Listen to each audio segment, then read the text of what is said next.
Aku hidup dalam pengasingan setelah ledakan mana yang menghancurkan segalanya. Orang-orang di sekitarku mati karena keracunan mana, dan aku menghilang ke bawah tanah selama 30 tahun hanya untuk mati dengan penyesalan. Namun saat membuka mata lagi, aku kembali ke masa lalu. Manual ini berjudul The Margaret Worthless Maid, menceritakan Isaac Van Gogh, seorang penyihir jenius yang mendapat kesempatan kedua untuk mengendalikan kekuatannya, mencegah kematian, dan mengubah takdir yang dulu menghancurkan segalanya. Mari kita mulai ceritanya. Kisah Isaac Van Gogh dimulai sebagai anak jenius yang terpilih masuk akademi kerajaan.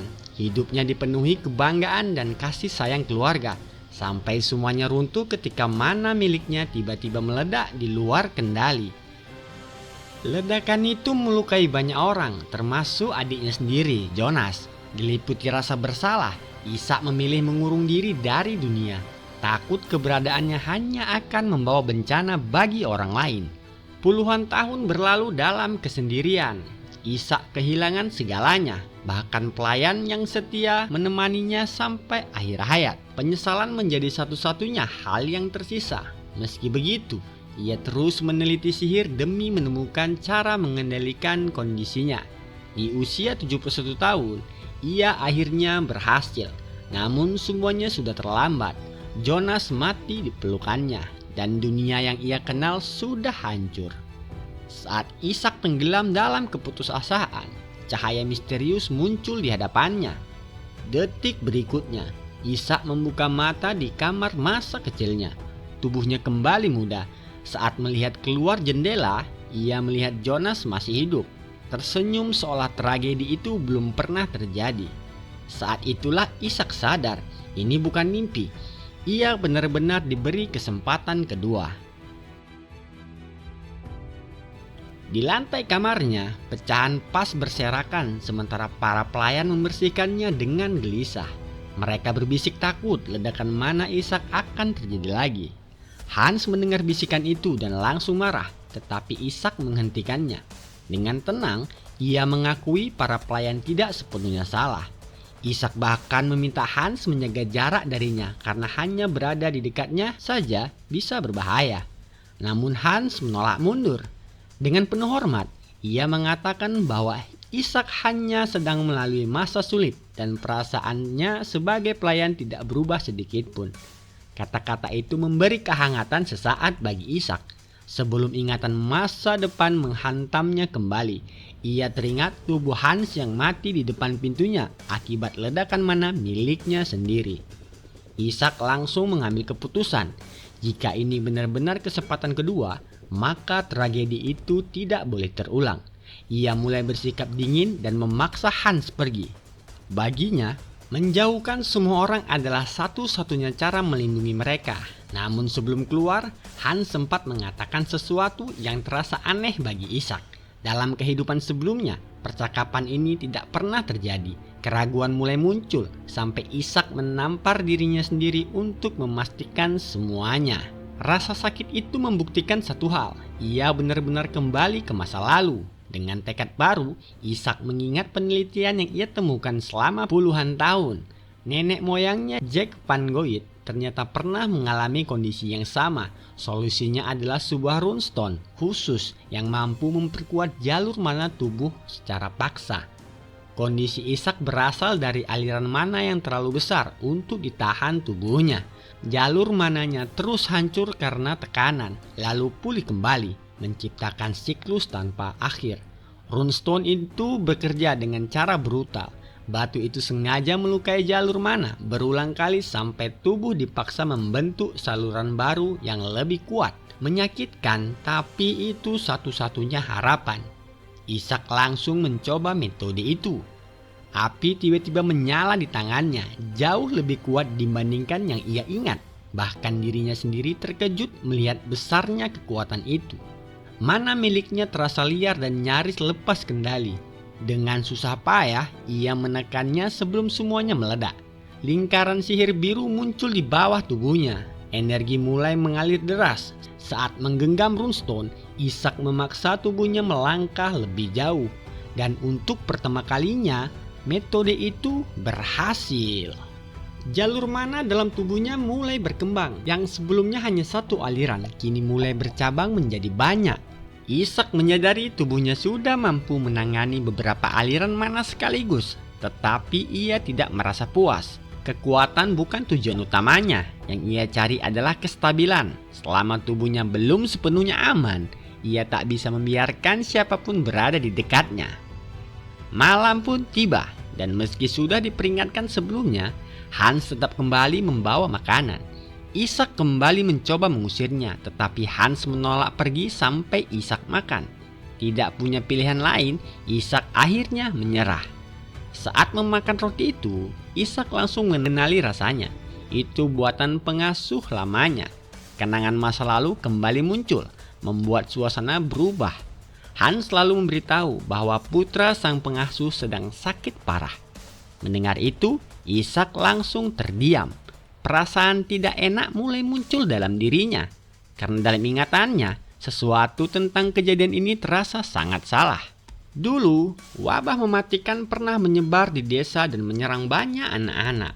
Putra pengasuh itu menjadi salah satu korbannya, meninggalkan luka yang menghancurkan hidup ibunya selamanya.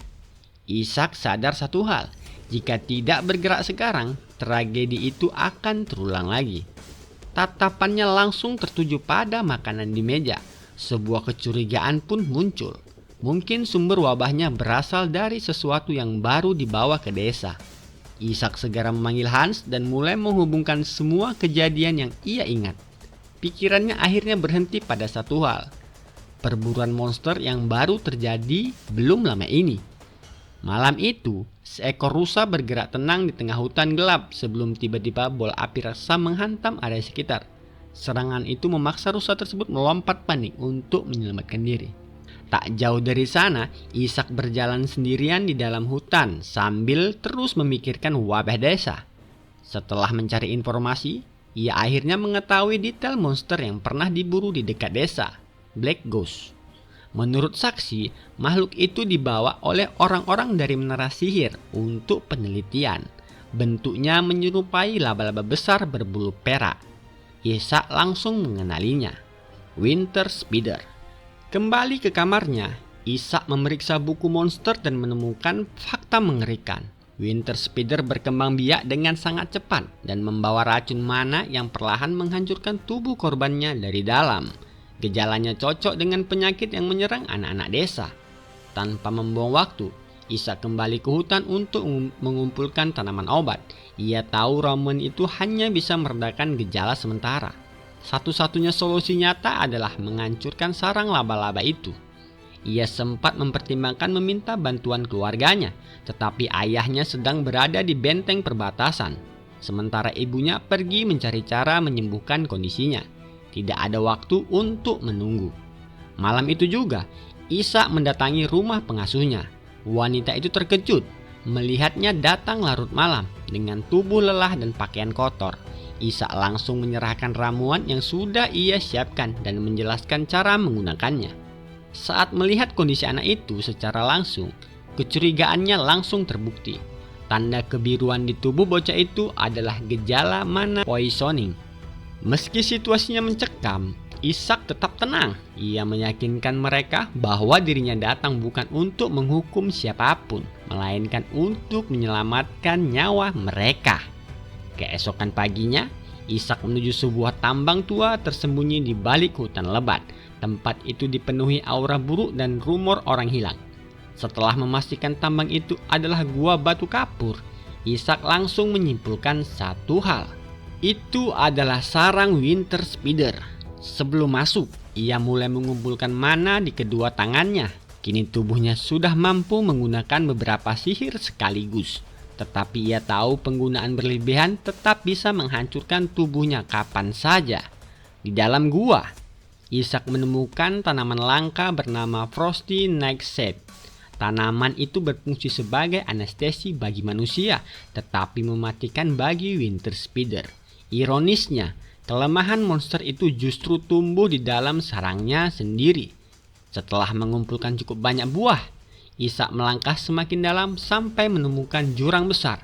Dengan tangga tali tua yang hampir rapuh, ia turun perlahan ke dasar gua. Dan pemandangan di bawah langsung membuat suasana berubah mengerikan. Tulang belulang manusia berserakan di seluruh lantai gua.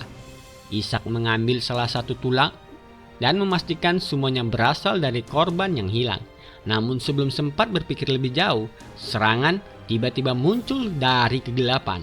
Kaki laba-laba raksasa melesat ke arahnya. Ishak langsung bereaksi cepat. Api muncul di sekelilingnya saat puluhan Winter Speeder mulai keluar dari bayangan. Menyadari dirinya akan dikepung, Ishak segera menjalankan rencananya. Ia melempar buah Frosty Nightshade ke tanah lalu membakarnya dengan sihir. Asap hijau tebal langsung memenuhi gua. Racun itu mulai mempengaruhi para laba-laba, membuat gerakan mereka kacau. Namun dari balik kegelapan, semakin banyak monster bermunculan, membentuk gerombolan besar yang perlahan mengelilinginya. Ishak tetap berdiri diam di tengah kepungan, karena ia tahu pertarungan sebenarnya baru saja dimulai. Di tempat lain, suasana tegang juga mulai muncul di sebuah kantor mewah yang dipenuhi tumpukan buku. Seorang pria menulis surat dengan wajah penuh frustasi sebelum berhenti dan menatap keluar jendela. Di luar, perdebatan sengit terdengar semakin panas. Mereka membicarakan kegagalan penguasa wilayah yang membiarkan satu desa hancur tanpa perlindungan. Dan tanpa sengaja, sang tuan muda mendengar seluruh percakapan itu. Di tengah ruang yang sunyi, pria di balik jendela itu mulai tenggelam dalam pikirannya sendiri. Gangguan dari luar membuatnya kehilangan fokus. Ia bahkan mempertimbangkan untuk menghilangkan semua distraksi sepenuhnya, bahkan membangun tempat penelitian di bawah tanah, terlindung dari dunia luar, diperkuat material yang mampu menahan ledakan mana. Ia sempat ingin membagikan ide itu pada Hans, tapi baru saat itu ia sadar Hans sudah tidak ada. Kesadaran itu menghentikan alurnya sejenak dan memori lama kembali muncul. Sementara itu, di tempat lain, Ishak masih berada di dalam sarang Winter Speeder. Asap racun Nightshade mulai bekerja. Para speeder kehilangan kendali, tubuh mereka lumpuh perlahan. Ishak menutupi wajahnya, menstabilkan pernapasan dengan mana, lalu langsung melancarkan serangan. Dengan kontrol yang semakin matang, ia menggunakan beberapa jalur mana sekaligus, menciptakan kombinasi pertahanan dan serangan. Ledakan besar menghantam kawanan laba-laba, membuka jalan di dalam gua. Namun pertarungan belum selesai. Sisa speeder mundur ke area terdalam dan Ishak mengejar mereka. Ia segera menyadari arah mereka menuju sumber air di dalam gua. Tekanan terus meningkat. Tubuhnya mulai terpengaruh panas dan racun, tapi ia tetap maju. Akhirnya ia tiba di ruangan beku. Es menutupi lantai, suhu turun drastis, dan di atas langit-langit tergantung ratusan telur speeder. Ini bukan sarang biasa, ini pusat koloninya. Tiba-tiba sesuatu jatuh dari atas. Serangan mulai datang dari segala arah. Ishak menyalakan cahaya dan melemparkan bola api untuk mengungkap musuh yang sebenarnya. Dari kegelapan muncul sosok raksasa, Spider Queen. Serangan pertamanya membuat Ishak terpental. Ia langsung sadar, ini level yang berbeda. Api tidak lagi efektif. Setiap serangan dibalas dengan tekanan brutal. Tubuh Ishak mulai melemah. Pikirannya terganggu oleh rasa sakit dan kelelahan. Di titik itu, ia hampir kalah. Namun ingatan tentang sang pengasuh kembali muncul. Roti sederhana, perhatian kecil di masa lalu. Hal yang selama ini ia anggap biasa, ternyata menjadi jangkar yang menahannya tetap menjadi manusia. Ishak bangkit lagi. Ia melempar ransel untuk membuka celah, lalu menyerang dengan kekuatan penuh. Serangan itu berhasil melukai tubuh Spider Queen. Tapi balasan langsung datang dan Ishak terpental keras ke dinding es. Dalam kondisi terdesak, ia memaksa dirinya bertahan dengan menggenggam kaki monster itu. Meski tubuhnya hampir tidak mampu lagi menopang mana, ia sadar satu hal. Tidak ada lagi ruang untuk teknik biasa. Ishak mengumpulkan seluruh sisa mana ke satu titik. Api kecil terbentuk lalu dipadatkan terus sampai berubah menjadi bola energi biru pekat, terkompresi hingga batas ekstrim. Ini serangan terakhir. Dengan sisa kekuatan, ia memaksa energi itu masuk ke luka Spider Queen. Bereaksi langsung terjadi dari dalam tubuh monster itu. Energi menumpuk, tidak stabil, lalu meledak dari dalam. Flames biru menyebar, menghancurkan tubuh raksasa itu dari dalam keluar. Ledakan itu juga melempar Ishak jauh ke belakang. Ia membentur es keras dan kehilangan kesadaran tepat setelah monster itu runtuh. Ketika semuanya tenang, hanya satu yang tersisa di tengah reruntuhan sarang. Kristal inti berwarna biru, sisa kekuatan dari Spider Queen. Dalam kegelapan, suara samar mulai terdengar. Salah satunya adalah suara pengasuhnya. Percakapan di sekitar mengungkap kepanikan mereka setelah ia nekat pergi ke tambang terbengkalai. Ingatan itu perlahan kembali. Setelah pertarungan melawan Ratu Laba-Laba, ia memaksa tubuhnya keluar dari gua dan berjalan kembali ke desa. Di sana, Han sudah mencarinya mati-matian. Begitu bertemu, tubuhnya langsung roboh ke pelukan pria itu. Kini ia terbangun di kamarnya. Ia mengetahui bahwa instruksi yang ia tinggalkan berhasil dijalankan dan Hinder akhirnya pulih total. Para pelayan mulai memujinya karena diam-diam menyelamatkan anak-anak desa.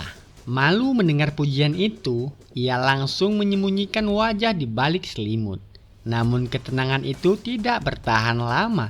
Pengasuhnya segera memarahinya habis-habisan karena masuk sendirian ke tempat berbahaya, seperti tambang itu.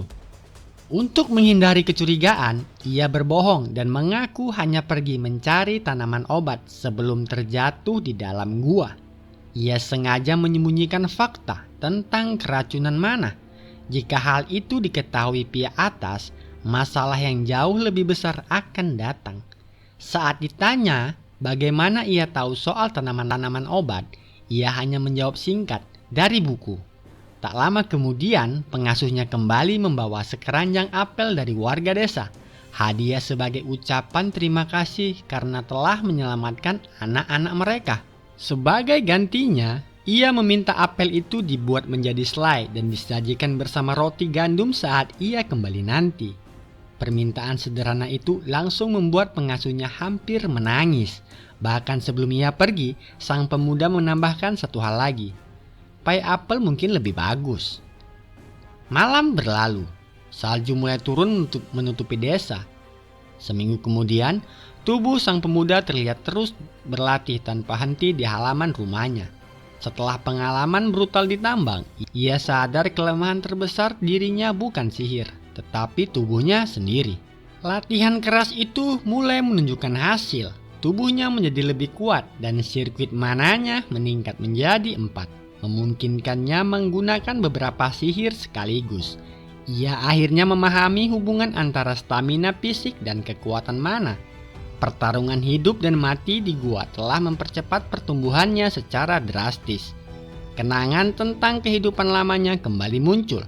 Seorang teman lama yang dulu terus memaksanya berlatih, kini menjadi alasan ia terus bergerak maju. Namun latihan itu tiba-tiba terhenti. Kepala pelayan datang bersama dokter untuk pemeriksaan rutin. Dokter itu mengatakan tubuhnya terlihat jauh lebih sehat dari sebelumnya. Namun di dalam hati, sang pemuda tahu kondisi tubuhnya jauh lebih rumit daripada yang mereka pahami. Kemudian dokter itu menyerahkan ramuan bernama Panata. Ramuan yang dipercaya mampu menstabilkan mana. Namun begitu melihatnya, ia langsung tahu kebenaran sebenarnya. Ramuan itu bukan menstabilkan mana, tetapi memaksa aliran mana meningkat. Bagi kebanyakan orang, efek itu berbahaya. Namun untuk dirinya sekarang, ramuan itu justru bisa menjadi katalis sempurna untuk memperluas sirkuit mananya. Setelah pemeriksaan selesai, dokter pergi meninggalkan dirinya bersama kepala pelayan. Pria tua itu mengaku terkejut melihat perubahan sikap tuan mudanya yang kini jauh lebih tenang. Pembicaraan mereka lalu beralih pada insiden penyembuhan anak-anak desa. Ternyata Han sudah melaporkan semuanya. Kepala pelayan memperingatkan bahwa jika kemampuan itu diketahui Dewan Pusat, masalah serius bisa muncul. Untuk saat ini, ia memilih menutup mata, tetapi ia meminta lebih berhati-hati lain kali. Untuk pertama kalinya, Ishak mulai melihat sisi lain dari kepala pelayan yang selama ini terlihat dingin dan kaku. Pelayan itu ternyata benar-benar peduli padanya. Sebelum pergi, kepala pelayan menanyakan alasan latihan fisik ekstrim yang ia lakukan. Ishak menjawab dengan sederhana, tubuh yang kuat adalah dasar untuk mengendalikan mana. Penjelasan itu membuat kepala pelayan terdiam cukup lama. Di malam harinya, pria tua itu menulis laporan rahasia di kantornya. Ia memastikan bahwa tuan mudanya memang telah menyembuhkan anak-anak desa dan menyimpulkan bahwa anak itu mungkin memiliki bakat besar sebagai cendekiawan atau alkemis. Namun laporannya tiba-tiba terhenti. Seorang pelayan berambut merah bernama Rose masuk dengan wajah pucat penuh ketakutan. Salah satu maid menghilang. Dan itu bukan kejadian pertama. 3 gadis telah lenyap hanya dalam 2 bulan. Sementara para pelayan lain mencoba menganggap itu ulah bandit atau bahaya wilayah sekitar. Seorang maid bersikeras bahwa Anete tidak mungkin kabur begitu saja. Ia bekerja mati-matian demi membeli obat untuk ayahnya. Di saat yang sama, di sebuah tempat gelap yang tersembunyi, tubuh Anete terlihat terikat di lantai, tidak bergerak sama sekali. Seorang pelayan menanggapi hilangnya para maid dengan santai, menganggap mereka mungkin lelah bekerja dan kabur begitu saja. Ucapan itu langsung membuat kedua maid marah, terutama Rose. Namun pria itu malah tertawa kecil, lalu melontarkan teori yang jauh lebih mengerikan. Ia menyebut kemungkinan adanya sihir hitam di balik semua ini.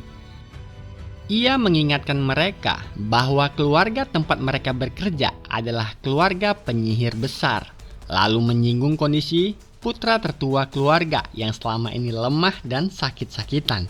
Para maid mulai takut bahwa gadis-gadis yang hilang dijadikan korban untuk sesuatu yang mengerikan. Rosa langsung membela tuannya dan menolak tuduhan itu mentah-mentah. Namun sebelum situasi memanas, sebuah suara tenang tiba-tiba muncul dari belakang. Ishak ternyata mendengar semuanya. Ekspresi santainya justru membuat pelayan itu langsung panik. Dengan nada dingin, Ishak meminta seluruh penjelasan. Di dalam kantor, pelayan itu akhirnya menceritakan semuanya. Hilangnya maid dimulai 2 bulan lalu dengan seorang gadis bernama Hill. Beberapa minggu kemudian Clara menghilang. Dan sekarang Anete menjadi korban berikutnya. Ishak mendengarkan dengan tatapan tajam.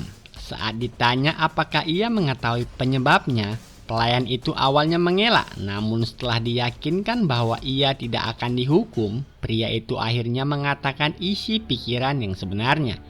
Ia menunjuk luka lebam di tubuh Hans sebagai bukti. Lalu secara halus menuduh bahwa tuan mudanya sendiri mungkin terlibat dalam hilangnya para maid. Detik itu juga suasana berubah. Pelayan yang baru saja menuduh Ishak langsung sadar dirinya telah melewati batas. Dengan tubuh gemetar, ia jatuh berlutut memohon ampun. Namun di luar dugaan, Ishak tidak menghukumnya. Ia justru menawarkan sebuah tugas. Jika pria itu bekerja sama, keselamatannya akan dijamin. Malam itu, Ishak duduk sendirian di kamarnya dan memanggil roh api kecil berwarna biru. Dalam nyala api itu, perlahan muncul wajah Rose dan Anete.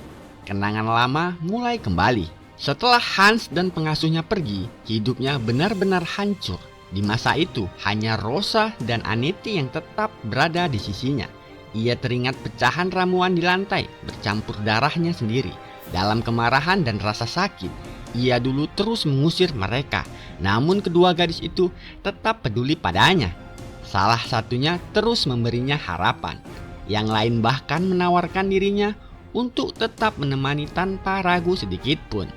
Kebaikan sederhana itu meninggalkan luka penyesalan yang dalam. Kini, setelah semuanya terlambat, ia sadar betapa berharganya mereka. Dengan tatapan serius, ia memadamkan api biru itu. Tak lama kemudian, pelayan tadi kembali membawa informasi baru. Ia mengaku mendapat kabar dari para pengemis bahwa para maid diculik kelompok perdagangan manusia yang menjanjikan kehidupan lebih baik kepada korbannya. Penjelasan itu terdengar masuk akal. Operasi sebesar itu memang membutuhkan uang, transportasi, dan perlindungan. Namun diam-diam, pelayan itu mulai menganggap tuan mudanya terlalu naif. Ia bahkan berani berbohong soal biaya informasi demi mengambil keuntungan pribadinya. Saat Ishak menawarkan hadiah tambahan dan meminta bantuannya lebih jauh, pria itu semakin yakin dirinya berhasil memanipulasi keadaan. Akhirnya, ia menawarkan diri untuk memandu langsung menuju kelompok penculik tersebut. Baginya, ini kesempatan emas, namun semuanya berubah dalam sekejap. Alih-alih memimpin operasi, pria itu justru terbangun di dalam sel penjara yang gelap dan kotor. Tubuhnya gemetar. Ia tidak mengerti bagaimana situasinya bisa berbalik secepat ini. Tadi semuanya berjalan sempurna. Ia berhasil membawa tuan muda keluar mansion menuju Burn City tanpa hambatan. Pertemuan dengan broker juga berjalan lancar. Seharusnya rencananya sukses, tapi sekarang justru dirinya yang dipenjara. Sementara Ishak tetap aman tanpa luka sedikit pun. Semakin ia memikirkannya, semakin jelas satu hal. Sejak awal, semuanya mungkin sudah berada dalam kendali Ishak.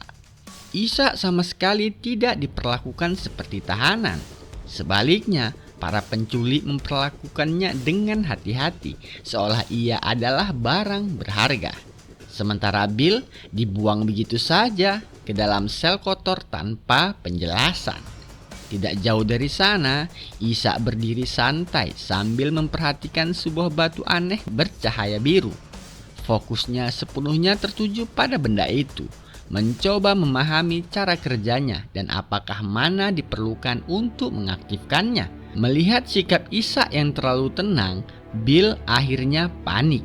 Ia terus menuntut jawaban dan mulai yakin mereka akan mati jika tidak segera melarikan diri. Namun Ishak hanya menghela nafas. Ia lalu mengungkap tujuan sebenarnya.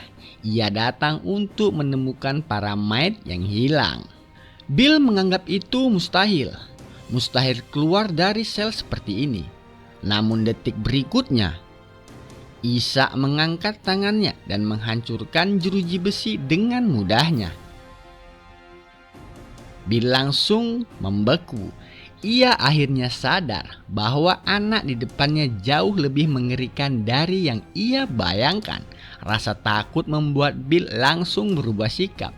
Ia memohon agar diselamatkan dan memperingatkan bahwa tempat itu dipenuhi kriminal berbahaya. Namun Ishak bahkan tidak terlihat peduli. Ekspresi putus asa Bill justru mengingatkannya pada masa lalu. Di kehidupan sebelumnya, Bill pernah berdiri dengan wajah yang sama saat dieksekusi karena mengkhianati keluarga Goid. Dulu, ayah Ishak sempat mempertimbangkan untuk mempertahankan hidupnya karena Bill mengenal dunia kriminal dan bisa dimanfaatkan. Tapi keserakahannya membuatnya menjual informasi rahasia dan kehilangan kepercayaan sepenuhnya. Kini Ishak akhirnya mengerti semuanya. Bill menggunakan koneksinya di dunia bawah untuk melacak mayat yang hilang. Ia juga berbohong soal uang perak yang katanya sudah habis. Lebih penting lagi, kelompok kriminal yang pernah bekerja dengannya kini berkembang menjadi organisasi perdagangan manusia yang jauh lebih besar dan berbahaya. Ishak langsung mengambil keputusan. Ancaman seperti ini harus dihancurkan sebelum menjadi lebih besar. Ia lalu memberikan sebuah surat pada Bill. Kesempatan terakhir untuk membuktikan dirinya masih berguna. Sementara itu, jauh di markas para bandit, pemimpin kelompok itu duduk sendirian di depan tengkorak manusia yang ditancapkan di kayu. Ia berbicara pada tengkorak itu seperti berbicara dengan ayahnya sendiri. Perilakunya jelas tidak normal. Ia tampak terobsesi pada sihir gelap dan percaya suatu hari bisa bertemu kembali dengan orang yang mati. Namun suasana tiba-tiba berubah. Saat diberitahu tidak ada lagi tawanan yang bisa melayaninya karena semuanya akan dijual, pria itu langsung menghancurkan kepala bawahannya tanpa ragu sedikit pun. Tubuh itu bahkan dijadikan pengganti untuk kebutuhan mandinya.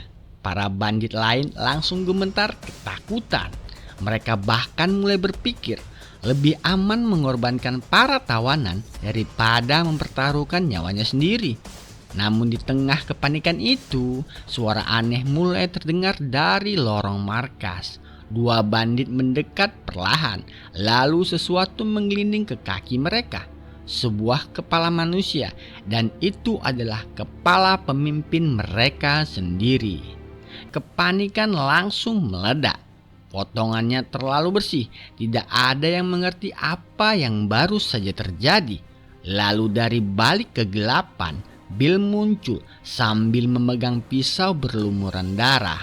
Ekspresinya dingin, tidak ada rasa takut, dan tidak ada keraguan.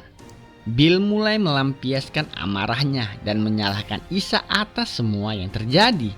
Namun tanpa ia sadari, Ishak sudah berdiri. Sang pemuda lalu meletakkan selembar kontrak di hadapannya. Ia mengingatkan Bill pada janjinya sebelumnya, bahwa ia bersedia melakukan apa saja demi bertahan hidup. Awalnya Bill tidak mengerti sampai Ishak mulai menjelaskan isi kontrak itu satu persatu. Bill harus mematuhi semua perintah tanpa pertanyaan. Ia tidak boleh membocorkan apapun tentang Ishak. Ia hanya menyuruh Bill menandatangani kontrak itu. Kontrak tersebut membutuhkan darah agar aktif. Ishak lalu menyerahkan pisau kecil ke tangannya. Bill ragu. Ketakutan dan kecurigaan membuat tangannya gemetar. Namun sebelum ia bisa menolak, suara langkah mulai terdengar dari luar sel. Seseorang mendekat. Mereka mulai curiga dengan keributan di dalam. Tidak punya pilihan lain, Bill akhirnya memotong jarinya sendiri, menandatangani kontrak itu dengan darah. Sesaat setelah selesai, permukaan kontrak memancarkan cahaya samar sebelum kembali menjadi normal. Ishak tersenyum tipis. Di saat yang sama, beberapa pria masuk untuk memeriksa keadaan. Tanpa ragu, Ishak mengangkat tangannya. Api biru kecil muncul. Lalu dalam sekejap semua pria itu roboh tak sadarkan diri. Bill langsung terdiam. Ia bahkan tidak yakin apakah mereka masih hidup. Ishak menjelaskan bahwa mereka hanya pingsan. Meski begitu, Bill tetap tidak mampu memahami sihir yang baru saja ia lihat. Ishak hanya memberi penjelasan singkat. Teknik itu berasal dari kontrol aura dan struktur sihir tertentu. Tak lama kemudian, mereka keluar dari penjara bawah tanah. Bill mencoba mencairkan suasana dengan bertanya soal sihir es yang digunakan Ishak. Ishak menjelaskan bahwa sihir itu sebenarnya tidak efisien dan jarang dipakai. Namun benda aneh yang ia pegang, batu mana dingin dari Ratu Laba-Laba musim dingin, membuat teknik itu menjadi mungkin. Percakapan mereka terhenti saat melihat seseorang. Mereka segera bersembunyi di balik dinding. Di tengah situasi itu, Ishak tiba-tiba menjelaskan dasar sihir es. Es sebenarnya hanyalah air. Ia mengumpulkan kelembapan di udara, membentuknya, memadatkannya, lalu menstabilkannya menjadi serangan mematikan.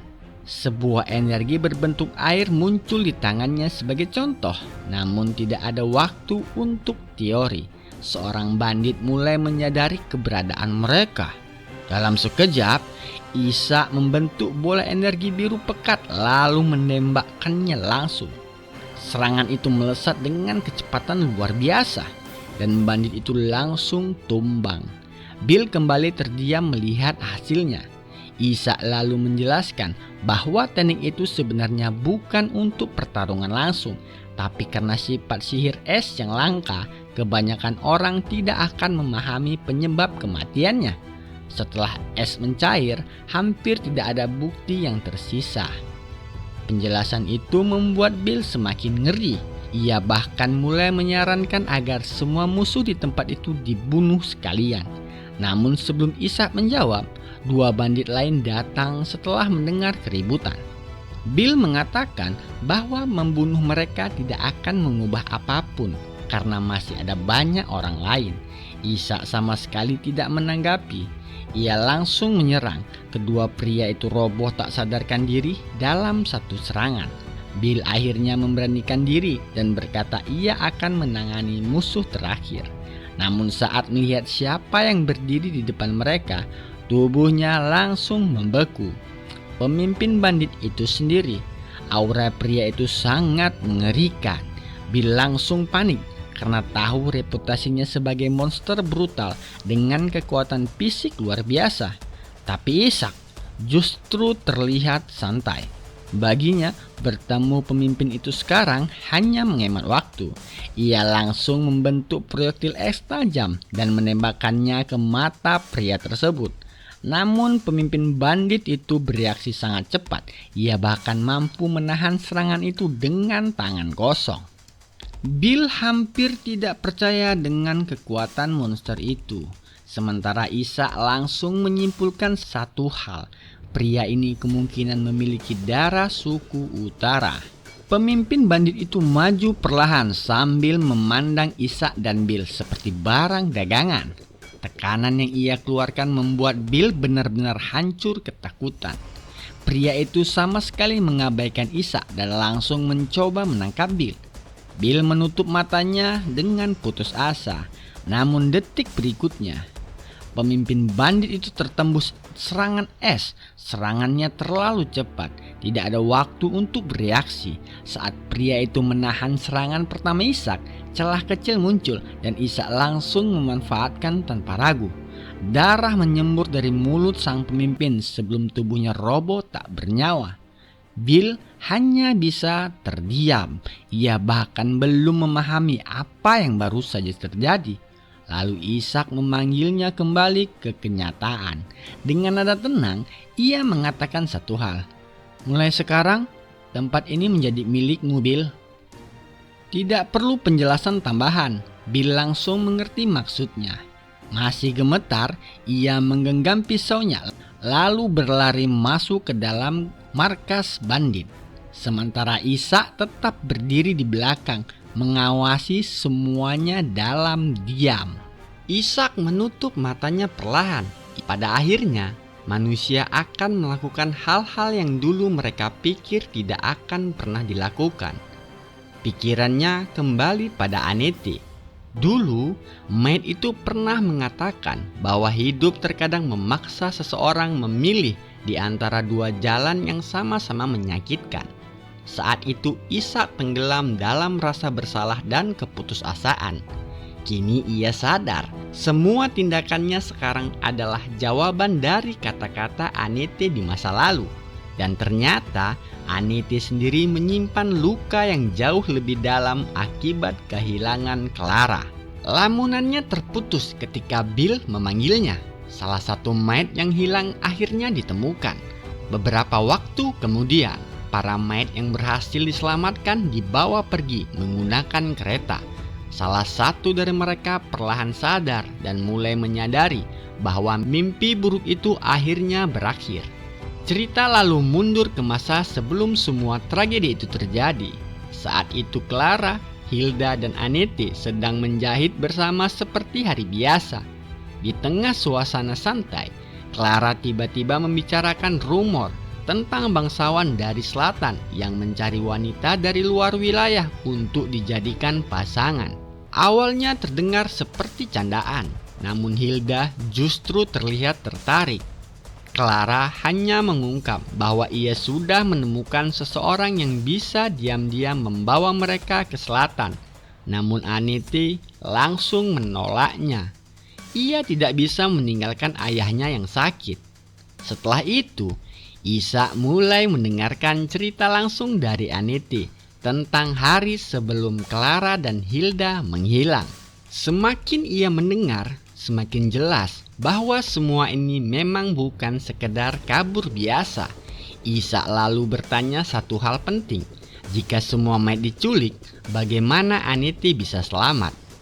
Anete terdiam cukup lama sebelum akhirnya mengatakan kebenarannya. Ia memang sempat ditangkap, namun entah bagaimana, gerbang besi tempat mereka dikurung tiba-tiba hancur. Ia melarikan diri sebelum kehilangan kewarasan seperti korban lainnya.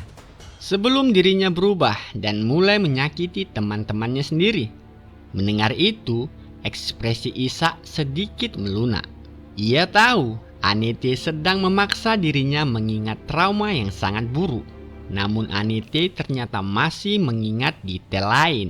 Saat mereka akhirnya dipulangkan ke mansion, Clara dan Anete merasa lega karena berhasil kembali hidup-hidup. Tapi Hilda berbeda. Tubuh gadis itu gemetar tanpa henti. Ia terus menggigit jarinya sendiri karena ketakutan. Seolah kembali ke mansion jauh lebih mengerikan daripada penculik itu sendiri. Ishak langsung menyadari ada sesuatu yang salah.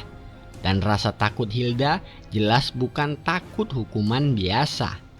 Sebelum pembicaraan berakhir, Anete tiba-tiba tertawa. Ia mengingat rumor yang beredar di antara para maid. Katanya, satu-satunya alasan para bandit membebaskan mereka adalah karena Ishak. Anete sendiri menganggap itu mustahil, namun reaksi Ishak justru berubah kaku. Ia mulai sadar bahwa maid ini jauh lebih tajam dari yang terlihat. Anete lalu menunduk malu sambil mengakui satu hal. Menurutnya, satu-satunya orang yang benar-benar peduli pada maid seperti mereka hanyalah Ishak sendiri. Ishak langsung terdiam mendengarnya. Untuk sesaat, bahkan ia tidak tahu harus menjawab apa. Akhirnya ia hanya mengucapkan terima kasih singkat, lalu mengakhiri percakapan. Setelah Anete pergi, Ishak tersenyum. Ia baru menyadari sesuatu yang menarik. Anete mungkin memiliki bakat untuk mempelajari sihir. Beberapa waktu kemudian, suasana mansion mulai kembali normal. Para maid kembali bekerja seperti biasa. Namun bisik-bisik baru mulai menyebar. Clara, Hilda, dan Anete yang seharusnya dibuang dari mansion justru dibawa kembali oleh Ishak. Sementara itu, di bagian lain mansion, Bill terlihat membawa kayu bakar seperti pelayan biasa. Namun saat seorang pria mendekatinya dengan santai, Bill langsung menunjukkan sisi aslinya. Ia jelas bukan bawahan biasa. Di saat yang sama, Ishak berbicara dengan seorang pria bersenjata mengenai dunia bawah tanah di saluran kota. Ia menjelaskan bahwa para kriminal di tempat itu tidak akan pernah benar-benar hilang. Kembali ke Bill, ia mulai sadar betapa berbahayanya posisinya sekarang. Jika ada pemberontakan atau pengkhianatan, dialah orang pertama yang akan dibunuh Ishak. Saat berbicara dengan bawahannya, Bill akhirnya mengetahui fakta baru. Kelompok mereka ternyata dulu diperintah Nierz untuk memata-matai mansion keluarga bangsawan. Hal itu membuat Bill sadar bahwa Nierz jauh lebih licik daripada yang ia kira. Namun fakta berikutnya jauh lebih mengerikan. Para kriminal itu menyebut sesuatu yang disebut persembahan. Setiap tahun, kelompok kriminal memberikan upeti kepada para ksatria. Sebagai gantinya, para ksatria membiarkan dunia bawah terus beroperasi bebas. Bill langsung terdiam. Artinya, para ksatria selama ini melindungi para kriminal. Beberapa hari kemudian, Ishak kembali berlatih sendirian. Ia menciptakan bola api lalu menembakkannya ke depan. Namun api itu hanya pengalih perhatian. Di belakangnya, kristal es tajam melesat diam-diam sebagai serangan utama. Sebelum menghantam dinding, Ishak membatalkan sihirnya. Tubuhnya langsung kelelahan. Setelah membunuh Nierz, sirkuit mananya berkembang dari level 4 menjadi level 5. Namun Ishak tahu itu masih belum cukup. Ia harus mampu menggunakan beberapa jenis sihir sekaligus. Ia juga sadar Kemenangan sebelumnya bukan murni karena kekuatan, lingkungan yang tidak menguntungkan, lawan yang meremehkannya, dan serangan tak terduga adalah alasan Nirs kalah. Kesalahan kecil itu berujung pada kematian. Ishak menggenggam tangannya erat. Ia harus menjadi lebih kuat. Malam harinya, Ishak berbaring di tempat tidur sambil memikirkan masa depan. Ingatan tentang kematian Jonas dan runtuhnya keluarga Goit mulai kembali muncul. Jika ingin melindungi keluarga Goit, ia harus tumbuh lebih cepat dari sebelumnya. Namun sebelum pikirannya berlanjut, suara seseorang memanggilnya. Ishak membuka mata dengan bingung. Beberapa Met langsung masuk ke kamarnya dengan panik sambil membawa air dan pakaian. Mereka menyuruh Ishak segera bersiap. Saat Ishak bertanya apa yang terjadi, salah satu Met akhirnya mengatakan alasannya. Tuan sudah kembali. Detik itu juga ekspresi Ishak langsung berubah. Ayahnya akhirnya pulang. Dalam sebuah ruangan yang hanya diterangi cahaya lilin, Ishak duduk menulis di meja kerjanya. Lalu tiba-tiba seorang pria masuk dengan langkah lesu sambil membawa tas dan pedangnya. Saat Ishak memanggilnya ayah, pria itu langsung terkejut. Sang ayah menghampiri putranya dan mulai memotong rambut putihnya yang sudah panjang. Ia berkali-kali memastikan bahwa keputusan Ishak tidak akan membuatnya menyesal. Namun Ishak tetap menjawab bahwa itulah yang ia inginkan. Setelah selesai, sang ayah mencium keningnya lalu pergi. Ini akan menjadi terakhir kalinya jalan kita bersilang. Saat kau menemuiku nanti, buang jauh semua penyesalanmu, ucap ayahnya. Lalu ia pergi meninggalkan Ishak yang hanya bisa menatap punggungnya dari jauh. Kini, untuk pertama kalinya sejak hari itu, Ishak kembali bertemu ayahnya. Di ruang kerja keluarga Gote, sang ayah sedang membaca laporan tentang keberhasilan Ishak menyembuhkan anak-anak desa Balagus. Awalnya ia tidak percaya, tetapi laporan itu membuktikan semuanya. Ishak menjelaskan bahwa ia hanya beruntung karena pernah membaca kasus pneumonia serupa di sebuah buku. Sang ayah kemudian menanyakan kondisi tubuhnya. Meski belum pulih sepenuhnya, Ishak mengaku sudah tidak lama mengalami ledakan mana. Sang ayah mengira dokter dari Oton berhasil membantunya, meskipun Ishak sendiri tidak sependapat. Tak lama kemudian, pembicaraan beralih ke benteng perbatasan Winterbend. Menurut ayahnya, keadaan di sana masih sama. Monster serigala terus menyerang, sementara para Knight mempertahankan benteng. Namun saat perjalanan pulang, mereka sempat singgah di kota Bern dan terlibat sebuah insiden. Seorang prajurit menyerang komandannya sendiri. Ishak mengira prajurit itu sudah dieksekusi, tetapi ternyata sang komandan meminta kasus tersebut dibawa ke pengadilan militer. Saat itulah dua Knight memasuki ruangan. Mereka adalah Fickle dan Randolph. Ishak langsung memperhatikan telinga Randolph yang diperban. Setelah mendapat izin pergi, Ishak keluar dari ruangan. Namun diam-diam ia tetap mendengarkan percakapan mereka. Fickle mendesak agar pengadilan militer segera dilaksanakan dan pelakunya dieksekusi demi menjaga disiplin pasukan. Sementara Randolph hanya mengikuti keputusan atasannya, meski dirinya sendiri adalah korban dalam insiden tersebut. Mendengar itu, Ishak mulai menyusun dugaan di kepalanya. Tak lama kemudian, Bill datang membawa kabar penting.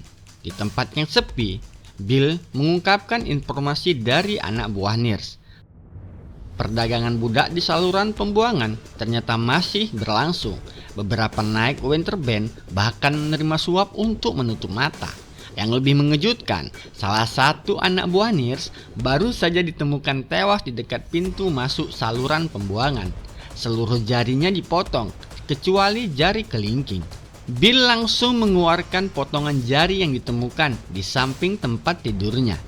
Selain itu, sebuah ancaman juga telah dikirim kepada mereka. Dengan ketakutan, ia meminta Ishak melakukan sesuatu.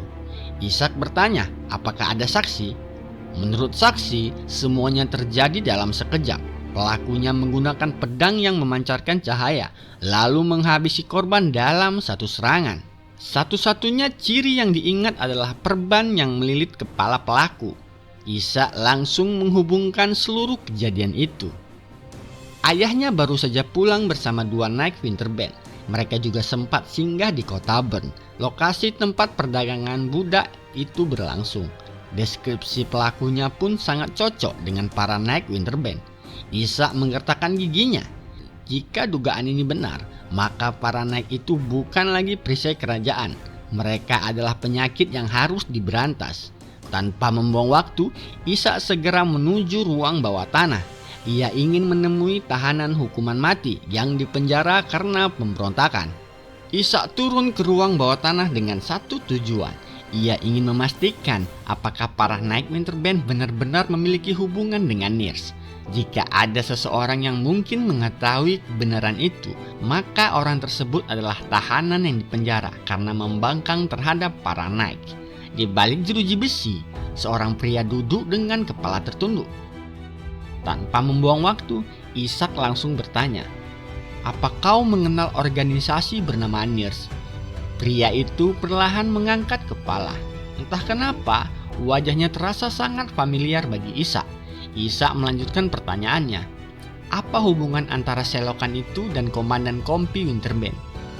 Pria tersebut bangkit dan berdiri, dan dengan langkah tenang, ia mendekati jeruji besi lalu menatap Ishak dari jarak dekat. "Aku hanya akan mengatakan sekali, aku tidak tahu apa-apa." Ishak terus memperhatikan. Semakin lama ia melihat wajah itu, semakin kuat rasa familiar yang muncul. "Siapa namamu?" "Carlson."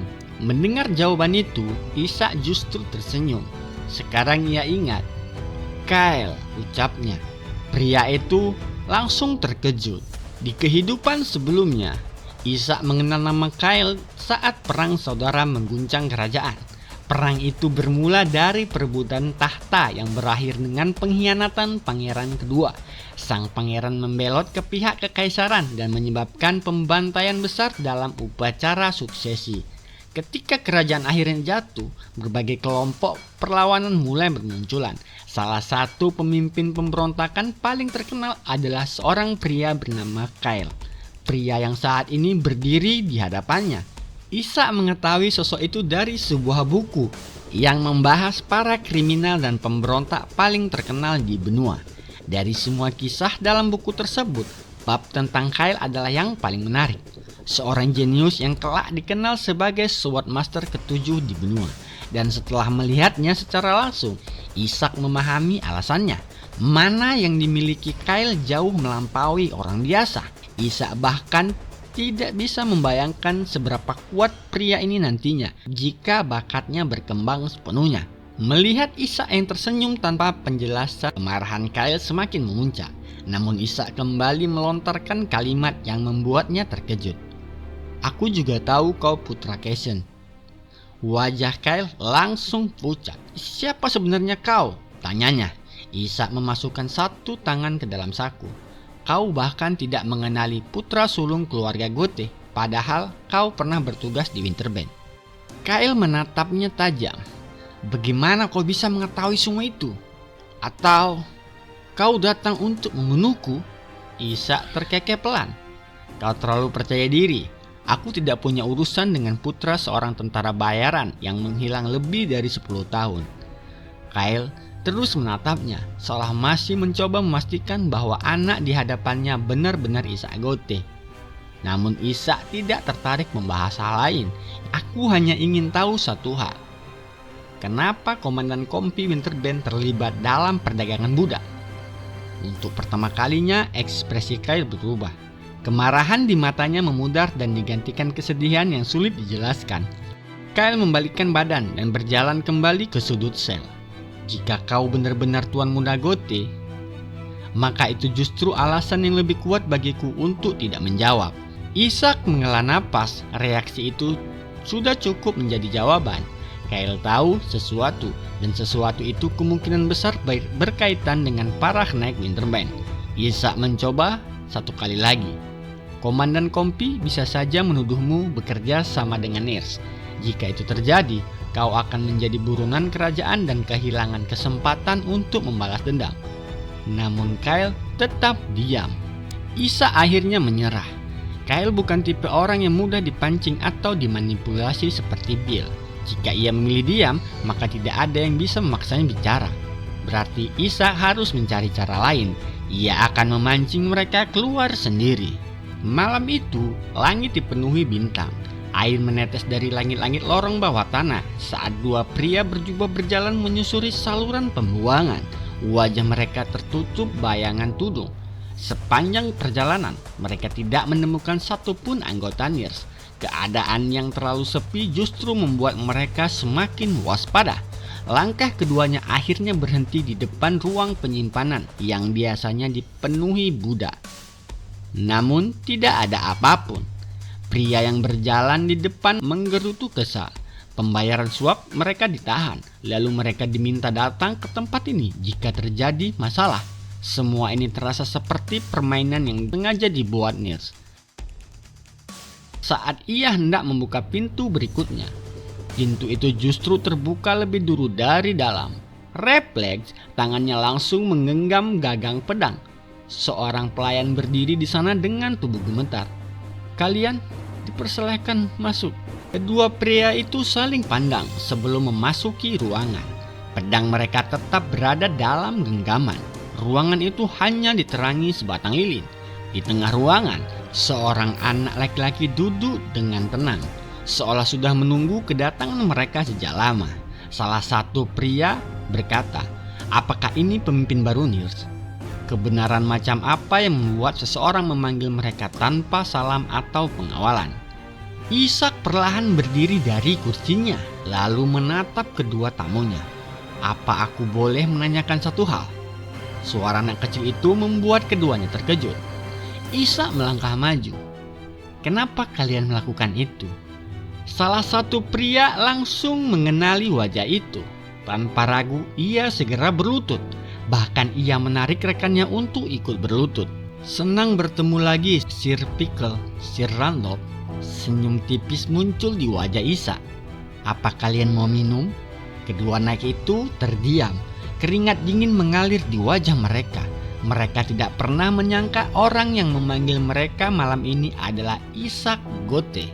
Di tengah malam yang dingin, salju terus turun menutupi jalan setapak dan pepohonan di sekitar sebuah rumah terpencil di tengah hutan. Di dalam rumah itu, dua pria sedang menghitung uang. Salah satunya tersenyum sambil memandangi kepingan koin yang baru mereka terima dari Nirs. "Dengan uang sebanyak ini, kita bisa makan dengan layak dan membeli kayu bakar untuk sebulan penuh." Pria di sampingnya mengangguk.